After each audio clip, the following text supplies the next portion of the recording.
Welcome to the South by Southwest Poetry Slam, where 4 brave panelists will cram their ROI stories in 5 minutes of time and present their PowerPoint slides in rhyme. Now, this is a story all about how our nonprofit tracks ROI and success.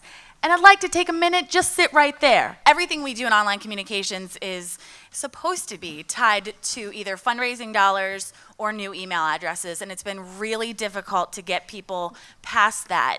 And that's, I mean, we still do measure, and I'm kind of speaking their language. These old school direct marketing folks and all of them, love them to death, but they're always thinking in terms of dollars, and I'm really trying to get them to think in terms of building community. 1 ROI, 2 ROI, red ROI, blue ROI, black ROI, green ROI, old ROI, new ROI.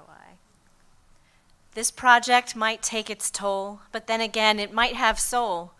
Say, it's hard to prove social media's role. Yes, some goals are talking and some are listening, some are energizing and some are embracing. Sometimes you have numbers and sometimes you fudge. Why? I do not know. Go ask the judges.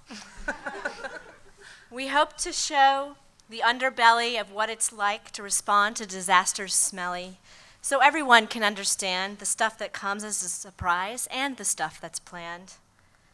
We wanted less calls and to show our vols, because the vols are juggling lots of disaster balls.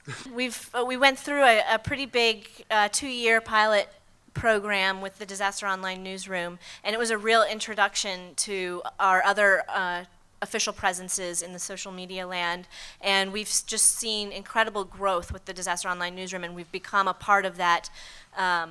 You know, in the immediate aftermath of a disaster, we're able to offer these real-time valuable information. We've become a real valuable public resource for people. So I think we're doing better than before every day. Well, we use you know, Technorati and the back end of WordPress to see what's going on. We also, we do use Radian6 now to see our level of engagement and how many people are talking about what.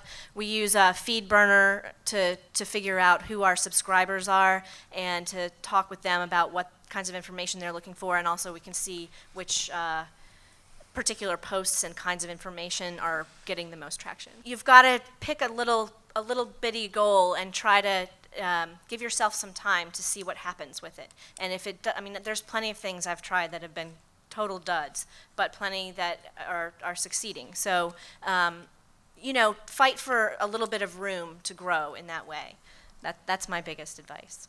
And you can do it by, you know, use all of us and all of the other resources that are out there of success stories that say, you know, to your boss, listen, this is what I need, a little bit of time. The Disaster Online Newsroom has been an enormous decrease in our people cost, in that we used to get, in the middle of a hurricane or any sort of disaster response, thousands and thousands of phone calls, all basically about the same thing and looking for the same information. And now that we're able to put that up right away, those calls have dropped significantly. So in man hours, absolutely. And as far as using social media to coordinate with our volunteers, that's something I'm definitely looking forward to exploring, but it's a huge, huge, huge culture shift, and these things take a lot of time.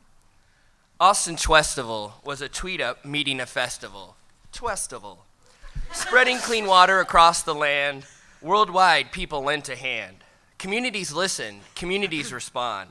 To them, your nonprofit word is bond. The way it worked is it wasn't just me, but you know, once you get key influencers in your Twitter community, the people who have, you know, 20,000, 10,000 people following you, once you get them actively talking about it, it spreads and spreads and spreads. So, you know, I tell 1,000 people who follow me, other people tell the 2,000, and it just spreads. And, you know, people are tired of just going and grabbing a beer for their tweet up. That's so 2008. So, you know, the whole thing around social media for social good is great because people do want to go together and, you know, they can have a beer and go to a great event like Twestival and see a great live band, but they know that the cover they pay is going 100% to that nonprofit. So you just need to give a good cause to people and they'll rally around it. Every time we're doing an event like Twitter or Facebook meetup and things like that, I think the people who do good in Austin and the nonprofit people build social capital. So even if I never touch Twitter again, hopefully when I ask you, Aaron, to come to an event, you say, David has some pretty good events for good causes, and I'll come to it. So hopefully all that translates into offline, IRL, you know, in real world, actual people, meeting other people, getting that contact information, and doing good with it. So, you know, hopefully it's the people and not the medium. I'm not too worried about cause fatigue in general for like the whole world. I don't think the whole world is going to get tired of giving. But I think the key is not to focus on, you know, one tool. It's like the Twestival concept will definitely go away, in my opinion. The tweet up will be no more. I think we'll figure out that integrated media doesn't just mean email and direct mail anymore. Integrated media is email and Facebook and Twitter and all these things together, and it'll be, you know, using those tools to create touch points wherever people happen to be to get your message at that time. So I think this sort of, the Twestival concept will go away.